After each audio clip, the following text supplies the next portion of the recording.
السلام علیکم ورحمۃ اللہ وبرکاتہ۔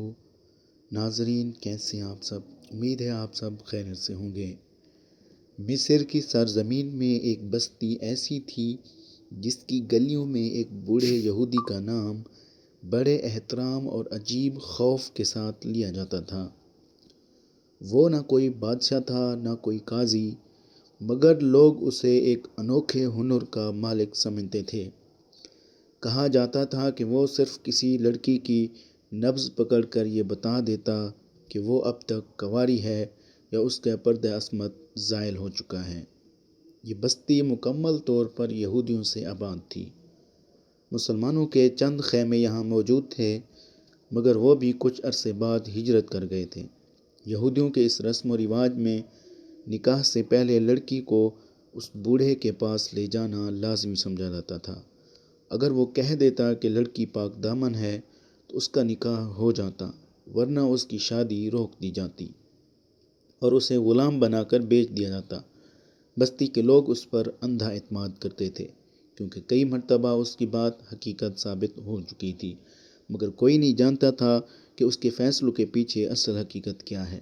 وقت گزرتا گیا اور اس بوڑھے کی شہرت پورے مصر میں پھیل گئی، یہاں تک کہ اگر کسی بستی میں نکاح طے پاتا تو سب سے پہلا مطالبہ یہی ہوتا کہ دلہن کو اس یہودی کے پاس لے جایا جائے۔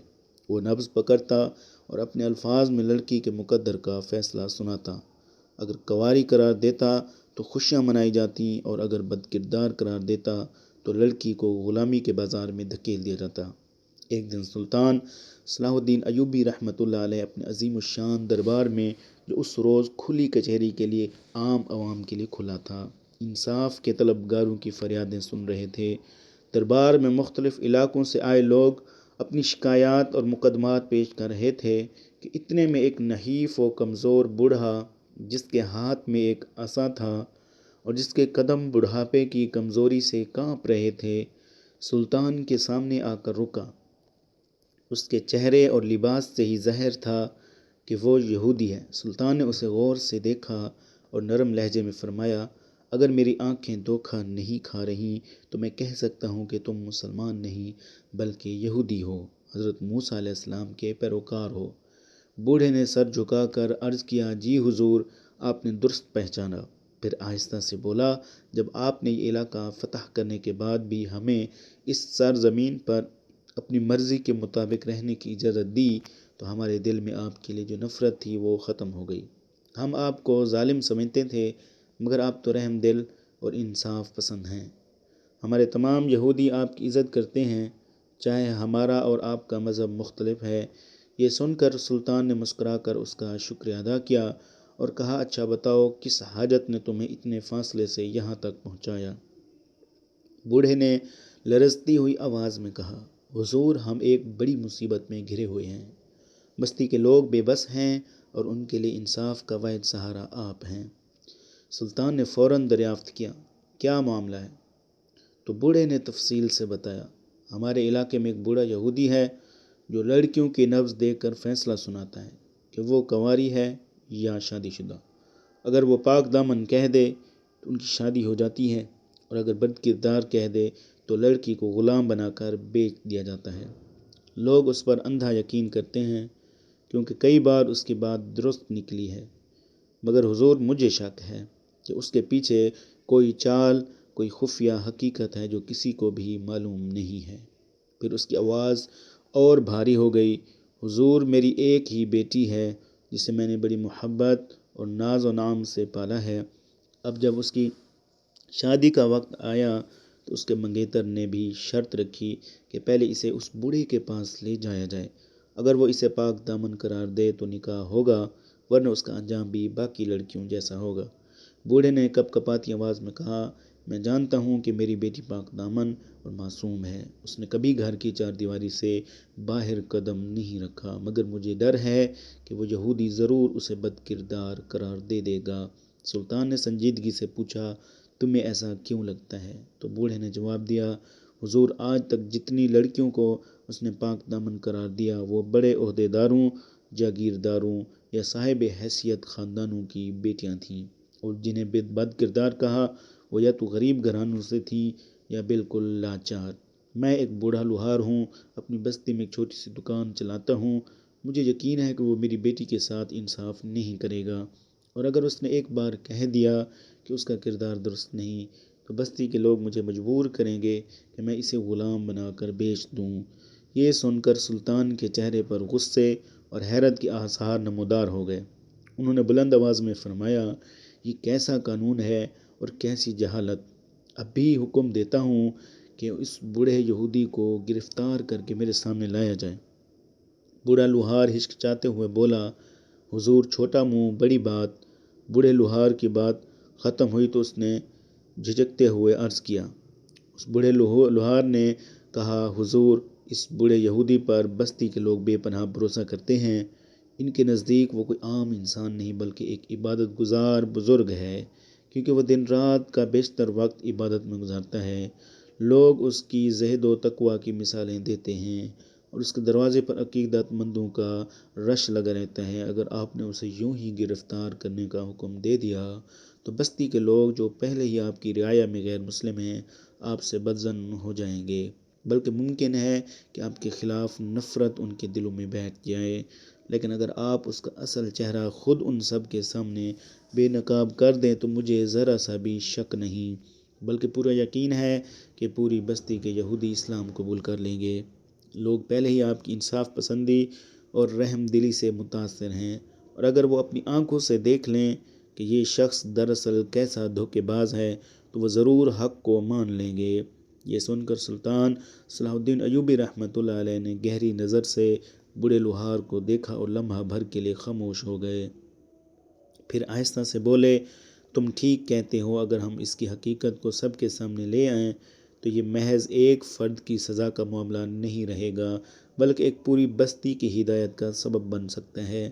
مگر سلطان کے چہرے پر سنجیدگی کے آثار تھے۔ وہ جانتے تھے کہ ایسا کرنے کے لیے کوئی عام تدبیر کافی نہیں ہوگی، لیکن اس کا اصل چہرہ سب کے سامنے لانے کے لیے ہمیں ایک غیر معمولی منصوبہ بنانا پڑے گا، کیونکہ وہ اپنے دفاع میں ہر چال چل سکتا ہے۔ یہ کہہ کر سلطان گہری سوچ میں ڈوب گئے۔ چند لمحوں بعد انہوں نے دربار میں موجود اپنے ماہر وزیر کو بلایا۔ وزیر حاضر ہوا تو سلطان نے دھیمی آواز میں کہا، کسی ایسے ماہر کو تلاش کر کے لاؤ جو میرے بازو کو اس طرح تیار کر دے کہ وہ بالکل عورت کا معلوم ہو۔ یہ سن کر دربار میں موجود لوگ حیرت سے ایک دوسرے کو دیکھنے لگے۔ سب کے چہروں پر سوال تھا کہ سلطان اتنا عجیب حکم کیوں دے رہے ہیں۔ سلطان نے ان کی طرف دیکھ کر وضاحت کی، میں جانتا ہوں کہ عورت کی مشابہت اختیار کرنا سخت گناہ ہے، اور یہ اللہ تعالیٰ اور اس کے رسول حضرت محمد صلی اللہ علیہ وسلم کے نزدیک ایک ناپسندیدہ اور برا فعل ہے۔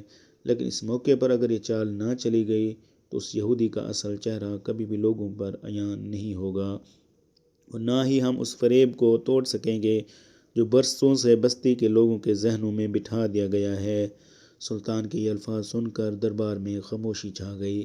سب نے سر جھکا دیے، کیونکہ وہ جانتے تھے کہ سلطان جو بھی قدم اٹھائیں گے وہ صرف عدل و انصاف کی خاطر ہوگا، نہ کہ کسی ذاتی غرض کے لیے۔ اتنے میں وزیر نے حکم بجا لاتے ہوئے ایک ماہر شخص کو دربار میں حاضر کر دیا۔ وہ شخص اپنے فن میں یکتا تھا۔ اس نے آگے بڑھ کر بڑے ادب سے سلطان کے سامنے سلام عرض کیا اور پھر حکم کی تعمیل میں مصروف ہو گیا۔ اس نے سلطان کے بازو پر مختلف جڑی بوٹیوں سے تیار کردہ مرہم اور نرم چونے جیسا محلول لگایا۔ کچھ دیر بعد اس نے بازو پر باریک ریشمی کپڑا لپیٹ کر مساج کیا، پھر خاص پاؤڈر اور تیل کا استعمال کیا۔ آہستہ آہستہ سلطان کا مضبوط اور مردانہ بازو اتنا نرم و نازک ہو گیا کہ وہ دیکھنے میں کسی نوجوان عورت کے بازو جیسا معلوم ہونے لگا، صاف گورا اور بالکل ملائم۔ حاضرین حیرت سے یہ تبدیلی دیکھ کر مگر کوئی کچھ نہ بولا۔ اس کے بعد سلطان نے ایک عورتوں جیسا ہلکا ریشمی نقاب لیا، اسے اس طرح لپیٹا کہ صرف آنکھیں جھلک رہی تھیں۔ نقاب کے ساتھ انہوں نے ایک لمبا چوغا اوڑھا جس سے ان کی قامت اور حلیہ بالکل کسی باپردہ عورت جیسا دکھائی دینے لگا۔ یہ سب تیاریاں مکمل ہوئیں تو سلطان صلاح الدین ایوبی رحمۃ اللہ علیہ نے اپنی تلوار کو لباس کے اندر چھپایا اور وزیر کو اشارہ کیا۔ پھر وہ بوڑھے لوہار کے ہمراہ اس بستی کی طرف روانہ ہو گئے جہاں وہ مشہور یہودی بوڑھا اپنے فریب کا کاروبار کر رہا تھا۔ راستے میں سورج کی روشنی بدہم پڑ رہی تھی اور بستی کی بلند فصلیں دور سے نظر آنے لگی تھیں۔ سلطان کے دل میں صرف ایک ہی عزم تھا، آج اس بستی کے لوگ اپنی آنکھوں سے دیکھیں گے کہ ان کا بزرگ اور عبادت گزار دراصل کیسا دھوکے باز اور ظالم ہے۔ چند گھنٹوں کے سفر کے بعد سلطان صلاح الدین ایوبی رحمۃ اللہ علیہ اس بستی میں داخل ہوئے تو منظر انتہائی دردناک تھا۔ گلیوں اور بازاروں میں ایک عجیب اداسی پھیلی ہوئی تھی، لوگ خاموش اور غمگین چہروں کے ساتھ گزر رہے تھے۔ یہ وہ بستی تھی جہاں اس ظالم یہودی بوڑھے کی وجہ سے کئی گھروں کے چراغ بجھ چکے تھے، کئی باپ اپنی بیٹیوں کو غلامی میں کھو چکے تھے اور کئی ماؤں کے آنچل ہمیشہ کے لیے خالی ہو گئے تھے۔ سلطان نے اپنے ساتھ آئے ہوئے بوڑھے لوہار سے کہا، تم یہاں رکو، اپنی بستی کے سب لوگوں کو ایک جگہ جمع کرو اور انہیں یہ خبر دو کہ سلطان صلاح الدین ایوبی خود اس بوڑھے یہودی کے پاس آئے ہیں۔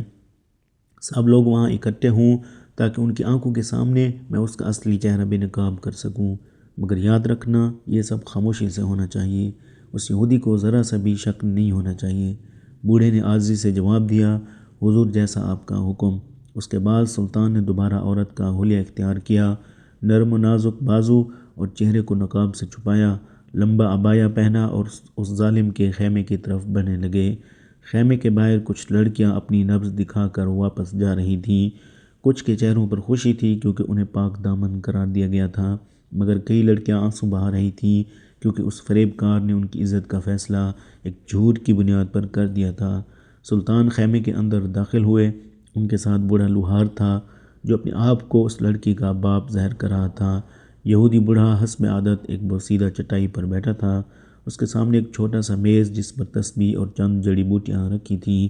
جیسے ہی سلطان نے اپنا ہاتھ آگے بڑھایا، اس نے نبض پکڑنے کے لیے ہاتھ تھاما، مگر چند لمحوں میں اس کا رنگ اڑ گیا، اس کے ہاتھ کانپنے لگے، ماتھے پر پسینے کے قطرے نمودار ہوئے اور آنکھوں میں خوف تیرنے لگا۔ بوڑھے لوہار نے حیرت کا اظہار کرتے ہوئے کہا، حضور آپ کا رنگ کیوں زرد پڑ رہا ہے؟ یہودی نے ہچکچاتے ہوئے کہا، یہ کسی لڑکی کا ہاتھ نہیں اور نہ ہی یہ کسی عام انسان کا ہاتھ ہے۔ اسی لمحے سلطان نے دھیرے سے نقاب ہٹایا اور پوری رعونت کے ساتھ کہا، اگر تم اتنی مہارت رکھتے ہو کہ ہاتھ پکڑتے ہی جان گئے یہ لڑکی نہیں، تو بتاؤ تمہیں کیسے پتہ چلتا تھا کہ کون سی لڑکی پاک دامن ہے اور کون بد کردار؟ تم بغیر جسم دیکھے اور بغیر کوئی ثبوت لیے کیسے فیصلہ کر سکتے تھے؟ یہودی بوڑھا لرزتے ہوئے بولا، حضور مجھے معاف کر دیجئے، اس کے پیچھے کوئی حقیقت نہیں تھی، میں تو صرف مال و دولت اکٹھا کرنے اور اپنی ہوس پوری کرنے کے لیے سب کرتا تھا۔ میں وعدہ کرتا ہوں کہ آج کے بعد ایسا نہیں کروں گا، بلکہ یہ علاقہ چھوڑ کر چلا جاؤں گا۔ سلطان نے غضبناک لہجے میں کہا، جو ظلم تم نے کیا اس کی کوئی معافی نہیں۔ اس دوران خیمے کے باہر کھڑے لوگ جنہیں بوڑھے لوہار نے خاموشی سے بلایا تھا سب اندر جمع ہو گئے۔ وہ سب یہودی اپنے اس بزرگ کی اقرار کردہ باتیں سن چکے تھے اور اب حیرت و غصے سے اسے دیکھ رہے تھے۔ سلطان نے بلند آواز میں کہا، تمہارا انجام ایسا ہوگا کہ اس علاقے کے یہودی ہمیشہ یاد رکھیں گے، اور پھر ایک ہی وار میں اس کا سر خیمے کے باہر قلم کر دیا۔ خون کی بو اور لوگوں کی حیرت زدہ چیخیں فضا میں گونجنے لگیں، مگر پھر اس سناٹے کو بستی والوں کے نعرے توڑنے لگے۔ وہ ایک زبان ہو کر کہنے لگے، آپ کا دین ہی سچا ہے، ہم گواہی دیتے ہیں کہ اللہ ایک ہے اور محمد صلی اللہ علیہ وآلہ وسلم اس کے آخری رسول ہیں۔ اس دن سلطان کی حکمت، بہادری اور انصاف کی بدولت پوری بستی اسلام لے آئی اور اس ظالم کا فریب ہمیشہ کے لیے ختم ہو گیا۔